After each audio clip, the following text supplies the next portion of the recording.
Well, you're back, Mr Van Rompuy. Another 2.5 years, no doubt a reward for your great success. Indeed, listening to you, I thought perhaps I'd got it all wrong. You talked about how positive the last council meeting had been, that we've reached the turning point, that everything's going swimmingly, and I was beginning to believe it. And then I realised you didn't mention the D word, default. No, that can't be talked about. We pretend there hasn't been a default, when we know, in fact, in Greece last week there was a very major credit event. And indeed, listening to all of you this morning reminds me of the great British comedy classic, Carry On Up the Khyber, where the colonial English go on having dinner, ignoring the fact that disaster, impending disaster, is all around them.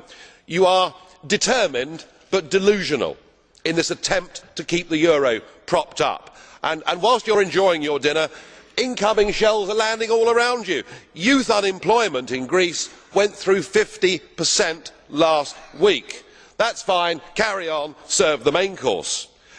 And you'll have seen yesterday that 110 German bondholders of Greek bonds are now going to take legal action against the banks and against the Greek government. But don't worry, chaps, carry on, everything is going to be fine. But perhaps the biggest bombshell is the German finance minister saying just yesterday nobody can exclude a third bailout.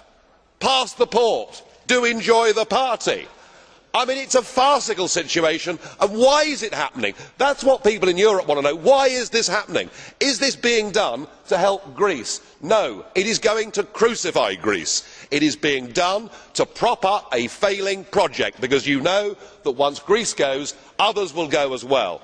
And some of the language, Mr Barroso, when leaders stand up and say that political moves are irreversible, history has one lesson: you are always going to be proved to be wrong.